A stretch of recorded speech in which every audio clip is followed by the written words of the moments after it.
이 시간 함께 나눌 하나님의 말씀은 신약성경 빌립보서 4장 11절에서 13절의 말씀입니다.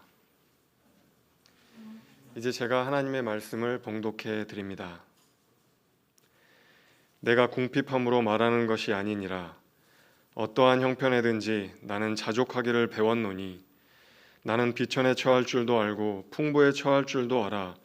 모든 일 곧 배부름과 배고픔과 풍부와 궁핍에도 처할 줄 아는 일체의 비결을 배웠노라. 내게 능력 주시는 자 안에서 내가 모든 것을 할 수 있느니라. 아멘.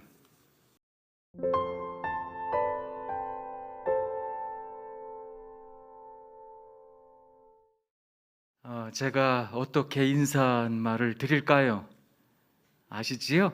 우리 인사하도록 하겠습니다. 여러분 사랑합니다. 사랑합니다. 사랑합니다. 우리 옆에 분 바라보시며 한번 감탄하도록 하겠습니다. 우와! 우와! 우리 이 시간 같이 찬양을 함께 나눌 텐데요. 코로나 어려운 시기에 그럼에도 불구하고 예배 자리에 참여하신 여러분 환영합니다. 가정에서 유튜브 방송을 통해 하나님께 예배드리는 여러분 모두를 축복합니다. 우리 옆에 있는 지체들을 향해서 손을 뻗어서 우리 축복하는 마음으로 형제의 모습 속에 보이는 하나님의 형상 아름다워라 찬양하겠습니다. 형제의 모습 속에 보이는 하나님 형상 아름다워라.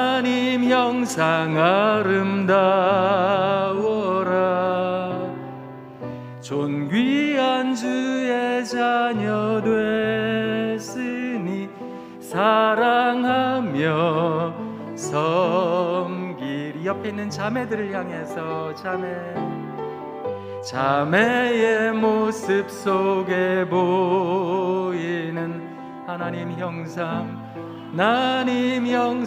아름다워라. 존귀한 주의 자녀 됐으니 사랑하며 섬기리. 여러분 사랑합니다. 사랑합니다. 하나님께서 여러분 모두를 잘해 주실 줄 믿습니다.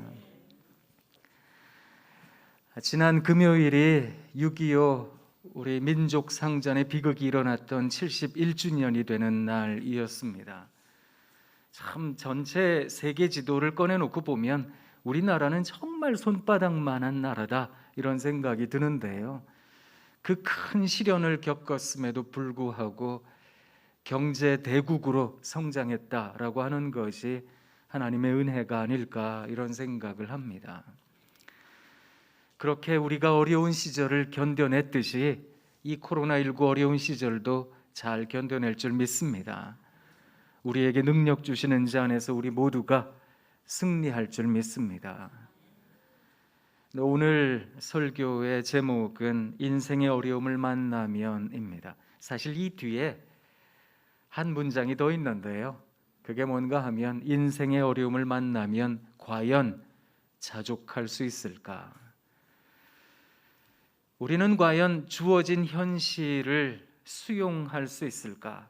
내게 주어진 고통과 어려움을 나는 과연 감내할 수 있는 것일까? 이게 과연 정말 우리들의 삶에 그것이 고스란히 받아들여질 수 있는 것일까? 이 질문을 할 때가 참 많은 게 우리네 삶이라는 생각을 할 때가 많습니다. 그런데 오늘 성경 본문을 보시면 우리가 함께 11절과 12절 말씀을 같이 읽어보도록 하겠습니다. 시작. 내가 궁핍함으로 말하는 것이 아니니라. 어떠한 형편에든지 나는 자족하기를 배웠노니 나는 비천에 처할 줄도 알고 풍부에 처할 줄도 알아. 모든 일 곧 배부름과 배고픔과 풍부와 궁핍에도 처할 줄 아는 일체의 비결을 배웠노라. 이야, 이렇게 살아갈 수만 있다면 얼마나 좋겠습니까?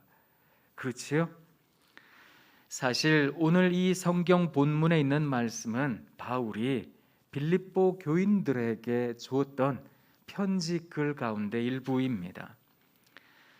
빌립보라는 도시는 우리가 잘 알고 있다시피 마케도니아 지방의 두 번째 중요한 도시였는데, 이 도시는 헬라 문화가 아주 활발했던 그런 도시였더랬습니다.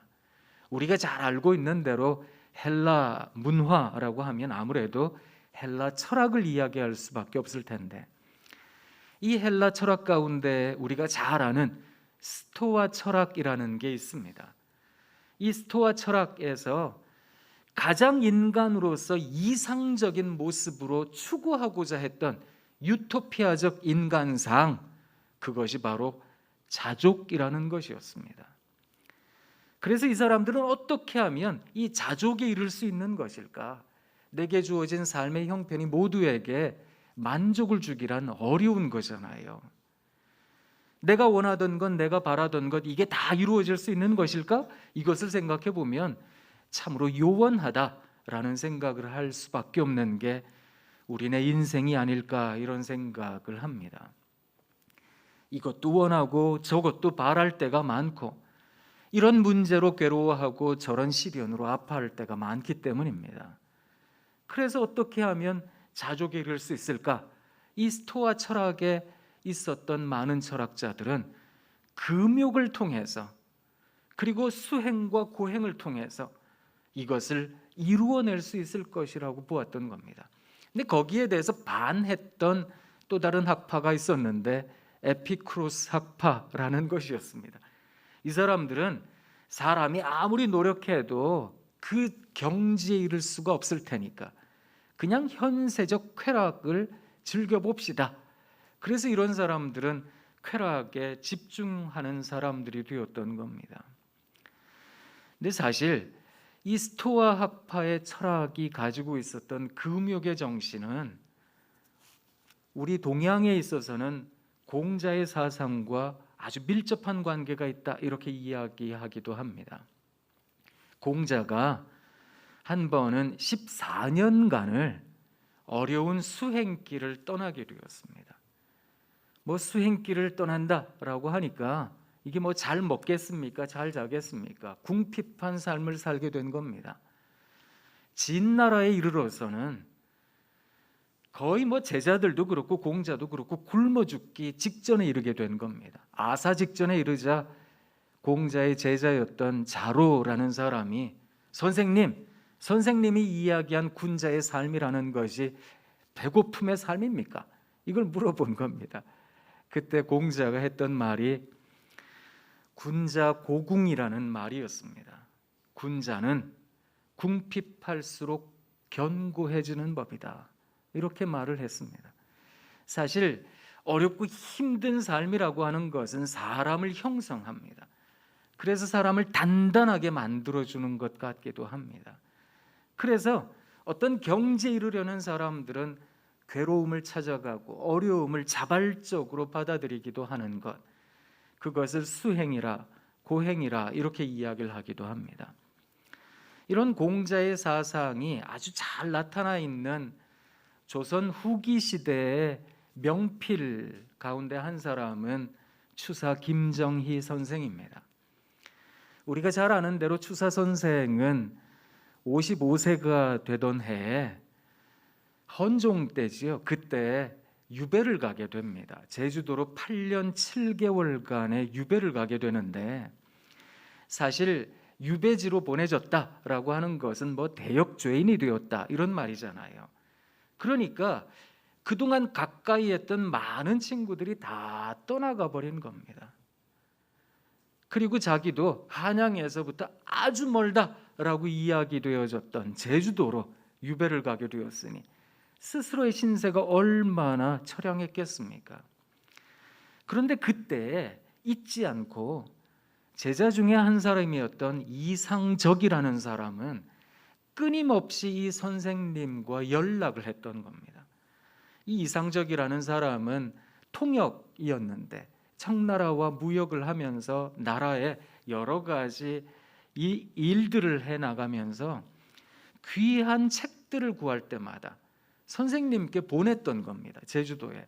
근데 사실 유배지에 있는 죄인에게 책을 보낸다, 뭐 물건을 보낸다, 이것 대역죄인에게 가까이 하는 것은 뭐 그 가문이 다 멸문지화를 당하는 일이 아니겠습니까?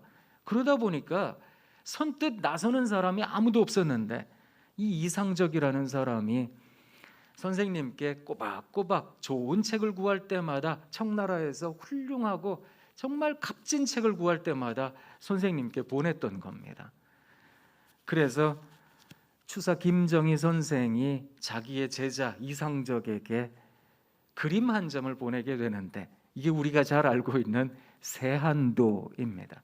화면을 한번 보시면 세한도 그림을 보실 텐데요, 이 그림에 아주 중요한 문장 하나가 있는데, 그 문장이 세한연후 지송백지후조야라라는 말입니다.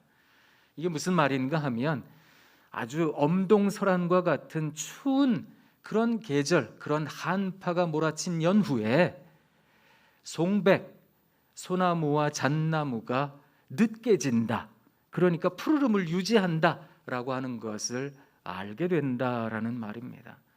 이건 스스로에게도 하는 말이기도 했지만 자기 제자에게 주는 말이기도 했던 겁니다. 어려운 세파가 몰아쳐야 스스로 이제 나는 소나무다, 잣나무다, 이런 생각을 가지고 있었기 때문에 그 푸르름을 내가 유지하겠습니다, 이런 다짐이기도 하지만, 모든 사람들이 다 떠나간 연후에도 그래도 나를 찾아오는 이 제자, 그렇구나, 시련이라고 하는 것이 진정한 친구를, 진정한 제자를, 진정한 벗을 갖게 하는 것이로구나, 이걸 알게 된 겁니다. 그래서 차가운 세월이 올 때에 그제서야 잣나무와 그리고 소나무가 푸르른 법이로구나, 이걸 깨달았다라고 얘기를 하는데요, 어려운 시절이라고 하는 것은 우리 모두에게 어떤 진정성, 우리가 가지고 있는 가치, 우리들의 생각, 이런 것들을 또 점검하게 하기도 하고 시험하게 하기도 하고 또 정립하게 하는 것 같다라는 생각을 하기도 합니다. 그래서 이 바울이라는 사람도 1차, 2차, 3차의 전도 여행을 쭉 떠나면서 이 사람 역시 참 많은 어려움들을 경험했던 겁니다. 여러분, 나중에 한번 우리 이제 코로나 다 끝나면 언젠가 우리도 한번 성지순례라고 하는 걸 한번 가보면 좋겠다, 이런 생각을 하는데요, 바울의 선교 여행을 쭉 따라가다가 보면 그 옛날에 이건 뭐 자동차가 있었던 것도 아니고 버스가 있었던 것도 아니고 비행기가 있었던 것도 아닌데 그 먼 거리를 어떻게 다녔을까, 그 옛날에, 이 생각을 하시게 되실 겁니다. 이게 자동차를 타고 가도요, 뭐 열 몇 시간을 막 가야 되거든요. 이게 터키라고 하는 나라가 동에서 서로 약 3,000km가 됩니다. 우리나라 서울에서 저 부산 끝까지 가야 500km가 안 되거든요. 근데 그 3,000km가 넘는 그 동에서 서로 긴 나라를 이 어떻게 그걸 횡단하듯 그렇게 갔는지, 거기다가 또 지중해를 넘어서서 에게해를 넘어서서 그 헬라 지방까지 갔는지, 이런 생각해 보면 이야, 바울이 정말 대단한 사람이구나, 이런 생각이 드실 일입니다. 그래서 고린도 후서 11장 23절에서 27절까지 제가 말씀을 봉독해 드리도록 하겠습니다. 바울이 자기가 얼마나 고생을 했는지 그것을 여기에다 적어 두었습니다. 그들이 그리스도의 일꾼이냐, 정신없는 말을 하거니와 나는 더욱 그러하도다. 내가 수고를 넘치도록 하고 옥에 갇히기도 더 많이 하고 매도 수 없이 맞고 여러 번 죽을 뻔하였으니 유대인들에게 40에 하나 감한 매를 5번 맞았으며 3번 태장으로 맞고 1번 돌에 맞고 3번 파선하고 일주야를 깊은 바다에서 지냈으며 여러 번 여행하면서 강의 위험과 강도의 위험과 동족의 위험과 이방인의 위험과 시내의 위험과 광야의 위험과 바다의 위험과 거짓 형제 중의 위험을 당하고 또 수고하며 애쓰고 여러 번 자지 못하고 줄이며 목마르고 여러 번 굶고 춥고 헐벗었노라, 이렇게 말합니다. 아마 제가 유축컨대 이 히브리인 중에 히브리인이라고 이야기했던 바울 역시 참 많은 고행과 수행을 통해서 어떤 경지에 이르려고 노력했던 사람이 아닐까. 그래서 이 빌립보 지역에 있는 사람들에게 가르칠 때 그 사람들이 아주 밀접하고 친근하게 느꼈던, 어쩌면 스토아 철학자들이 이야기했던 그 고매한 인격에 이르기 위해서 여러분 자족해야 됩니다, 그것을 말하고 있는 것은 아닐까. 그런데 여기에서 그치는 것이 아니라 아주 특이하게도 바울이 어떻게 말했는지 아세요? 오늘 본문에서 빌립보서 4장 13절에서 내게 능력 주시는 자 안에서 내가 모든 것을 할 수 있느니라, 이렇게 말을 합니다. 사실 이 문장 앞에는 그러나라고 하는 접속사가 붙어야 됩니다. 나는 여기도 처할 줄 알고 저기에도 견딜 줄 알고 이런 삶도 살았고 저런 삶도 살아서 나는 자족에 이르는 일체의 비결을 배웠습니다. 그렇지만 그리스도 예수 안에서 나는 모든 것을 할 수 있다, 그것을 알게 된 사람입니다. 이것을 고백하고 있는 겁니다. 이 사람이요, 정말 열심히 고생했거든요. 그러면 하나님 나라에 이를 수 있지 않을까? 내가 그리스도인의 반열에 이를 수 있는 것은 아닐까? 그리 생각했던 것 같습니다. 그런데 그것도 아무것도 아닌 거로구나 라는 것을 알게 되었던 겁니다. 사실 인간이 노력하고 애쓰고 고생하고 수고해서 그 자족이라는 경지에 이를 수 있는 것일까? 바울이 내놓은 답변은 그럴 수 없습니다라는 거였습니다. 제가 여러분들에게 장석주 시인의 대추 한 알이라는 시 한 편 좀 읽어드리도록 하겠습니다. 한번 들어보세요. 적에 저절로 붉어질 리는 없다. 저 안에 태풍 몇 개, 저 안에 천둥 몇 개, 저 안에 벼락 몇 개, 저게 저 혼자 둥그러질 리는 없다. 저 안에 무설이 내리는 몇 밤, 저 안에 땡볕 두어 달, 저 안에 초승달 몇 날이 들어서서 둥글게 만드는 것일 게다. 대추야, 너는 세상과 통하였구나. 시가 멋있죠? 이게 과일 하나가 연그러지려고 해도 그 안에는 참 무수한 여러 나날들이 있었구나, 이런 풍파와 저런 세파가 있었구나, 이런 생각이 드실 일입니다. 그런데요, 그 대추는 그냥 대추 한 알이에요. 그 대추 한 알이 뭐 엄청난 슈퍼 대추 한 알이 된 게 아니고요, 그냥 대추 한 알이거든요. 인생이라는 존재가 어쩌면 어떤 견고를 깨닫고 세상과 통한다 할지라도 연약한 인생일 수밖에 없지 않을까 싶습니다. 그래서 우리가 찬송을 부를 수밖에 없다 싶은데요. 천성에 가는 길 험하여도 생명길 되나니 은혜로다. 천사 날 부르니 늘 찬송하면서 주께 더 가까이 원합니다. 그렇게 우리네 삶을 또 한 걸음 살고 또 한 걸음 살아야 되는 것은 아닐까, 그런 생각을 바울 선생님이 지금 빌립보 교회 공동체에게 가르쳐 주는 겁니다. 천성을 향해 걸어가는 삶이 평탄하다면 그 뭐 누구든 다 할 수 있는 거 아니겠습니까? 근데 사실 그러기가 어렵거든요. 근데 사람들은 그렇게 생각합니다. 철학자들도 종교가들도 이렇게 시련을 견디고 어려움을 견디면 그 자족의 경지에 이르게 될 거다, 어느 수준에 이르게 되겠지. 그런데 바울 역시 모든 고생을 다 해보고 나서 이 사람이 이렇게 이야기를 하는 겁니다. 제가 로마서 7장 21절로 24절의 말씀을 읽어드리겠습니다. 한번 들어보십시오. 그러므로 내가 한 법을 깨달았노니 곧 선을 행하기 원하는 나에게 악이 함께 있는 것이로다. 내 속사람으로는 하나님의 법을 즐거워하되 내 지체 속에서 한 다른 법이 내 마음의 법과 싸워 내 지체 속에 있는 죄의 법으로 나를 사로잡는 것을 보는도다. 오호라, 나는 곤고한 사람이로다. 이 사망의 몸에서 누가 나를 건져내랴. 어쩌면 우리가 가지고 있는 이 연약함이라고 하는 것은 우리를 날마다 무너뜨리게 할 겁니다.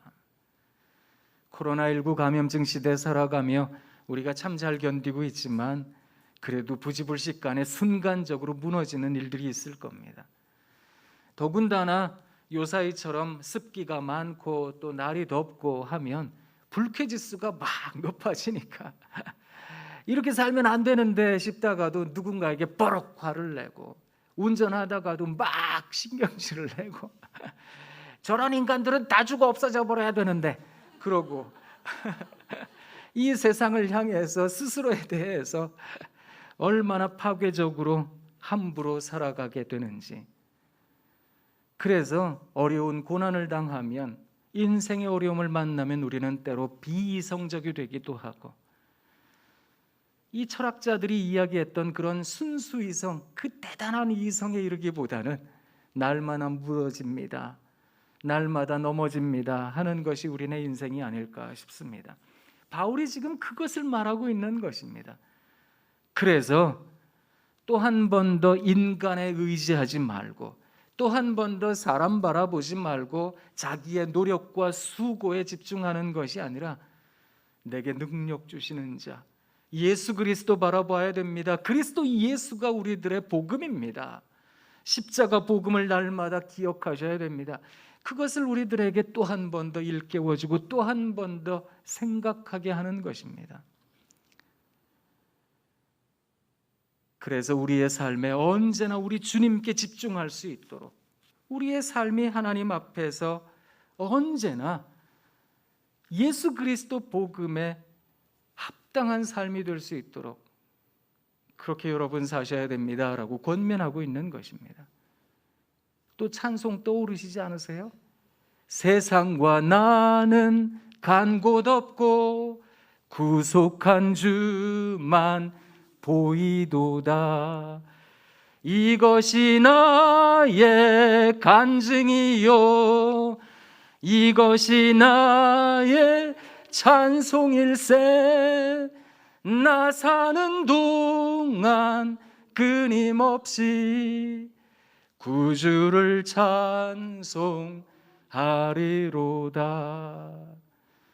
그렇게 주님만 바라보실 수 있는 여러분 되시면 좋겠습니다. 이 세상의 모든 학문도 그렇고 모든 종교도 그렇고 사실은 스스로의 수행과 고행을 통해 어떤 경지에 이를 수 있을 거라고 말하고 있을런지는 모르겠습니다. 그런데 성경이 오늘 우리들에게 가르쳐주고 있는 것은 우리는 그저 작고 보잘것없는 대추 하나리라. 아무리 이 세상을 통달할 지혜를 갖고 실력을 갖고 능력을 갖는다 할지라도 우리는 그냥 대추 하나리라. 그러니 이 모습을 갖고 살아가다 보면 우리는 자꾸 넘어질 때가 많거든요. 그래서 우리 주님이 우리들에게 필요한 것이 아닐까. 사랑하는 우리 높은 뜻 신앙의 가족 여러분들께 그저 외람되지만 권면드리고 싶습니다. 또 한 번 더 넘어지고 또 한 번 더 쓰러질 테지만 또 한 번 더 예수님 바라보고 또 한 번 더 우리 구주 십자가 부여잡고 살아갈 줄 아는 우리가 되면 참 좋겠습니다. 그래서 예수는 우리의 능력이라고, 우리의 힘입니다, 이 찬송을 날마다 부르며 살아갈 줄 아는 우리 모두가 되길 우리 주님 이름으로 부탁드립니다. 사랑합니다. 사랑합니다. 사랑합니다. 건강하세요. 또 한 달 뒤에 뵙겠습니다. 씩씩하고 당당하세요. 기도하겠습니다. 하나님 참 고맙습니다. 우리 귀한 성도님들이 이 현장에 와서 또 텔레비전 앞에서 예배드립니다. 하나님께서 예배하는 모든 심령 가운데 큰 평강과 힘을 허락해 주셔서 우리는 아무것도 아니지만 그저 우리 주님 예수님 바라보며 하나님 저는 모든 것 할 수 있습니다 하고 씩씩할 수 있도록 은혜 나리워 주옵소서. 예수님 이름으로 기도합니다. 아멘.